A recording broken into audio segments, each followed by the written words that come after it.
Hello, my friends.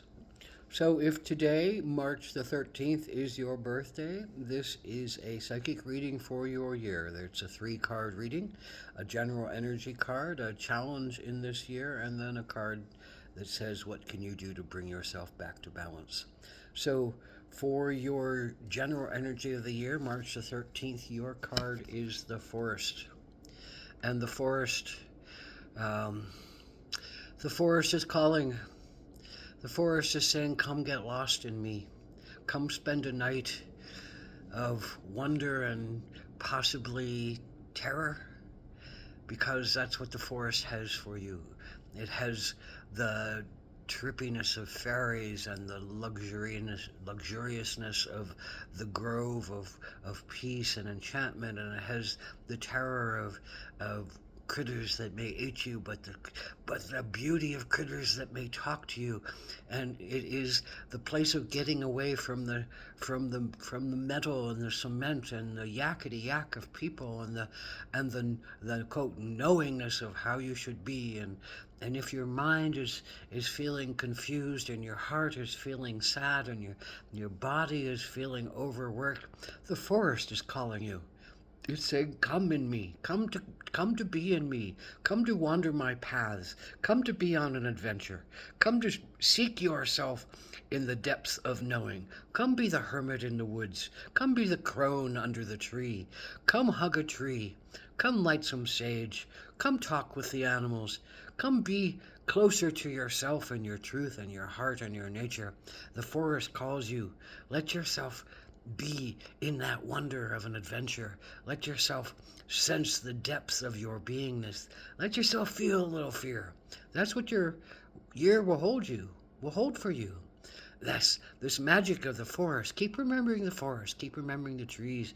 Keep remembering the need to be into yourself, by yourself, if possible, to quiet all the noise so you can really hear yourself and the depth of what you need and what you want and what is your mission and what is your soul calling you to do. So open yourself to the forest. The challenge for you this year is going to be the Two of Cups.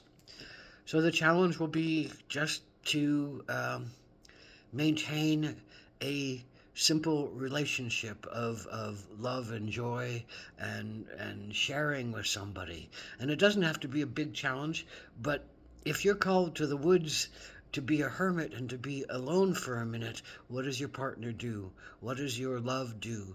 So there might be some challenges in there's not that closeness of attitude. So if you can get the okayance, the allowance of your partner to go into the woods for a minute, to be your true self and to come out a better person, then that's going to work for you. And it may not be so easy to find that allowance and to be at peace, to allow yourself to be at peace, to allow yourself to forget that you have duties and responsibilities and love and pleasure and family that you quote are needing to fulfill.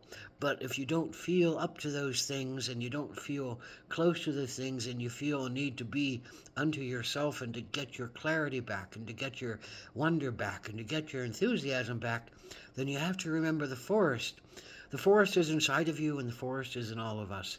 And we need that wildness and we need that connection to the mystery and we need that connection to our joy and our adventure. So your challenge is going to be allowing yourself to feel like you can possibly break away from your partner for a minute, or allow yourself to break away from your partner for a minute, and to keep the peace and to keep the stability and to keep the love going.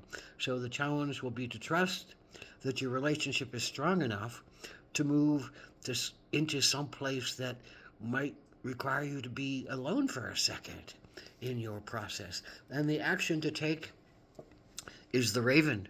And the raven is the communicator, is the bringer of the information from the dark into the light, is the mystery giver, is the talker. It has 27 ravens have 27 words in their vocabulary, so they're very adept at speaking, and they'll talk to you in the ways that you need talked to. Listen to the raven in the woods. Listen to the ravens above your head, wherever you are. Listen to them, watch them. They mate for life. They honor honor their commitments. They raise their uh, one or two children. Generally, the children fly away. They're left to themselves again. They have this commitment to love one another, to hold one another, to move with one another.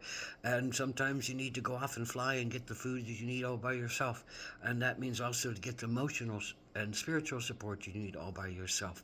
Of course, it's always better to do it together, but you are an individual in a committed relationship quite often. And if not, then this raven says, go and find that partner out in the woods. Go and find what really it means for you to be true to yourself and be the raven in yourself and rejoice in the mystery and rejoice in the darkness and listen to your intuition and find your way and find your voice, because you have the true voice that you need to have. And this going into the forest will help you to find your voice. So allow yourself those special connections to nature, those special connections to your intuition. The hermit and the crone go into the woods to get away from society, to find their own truth, to find their own voice, and to bring that information back out into the universe. So maybe your action is to take what you already know and share it in the universe. Bring it out as the words that you can speak to help other people to heal. And going into the forest and coming back out is going to be the thing that really moves you into a place of being a wise teacher and healer, communicator, bridger, and guide and guardian, if you will, of the human soul. So blessed be. Ahom Adakwiyasin.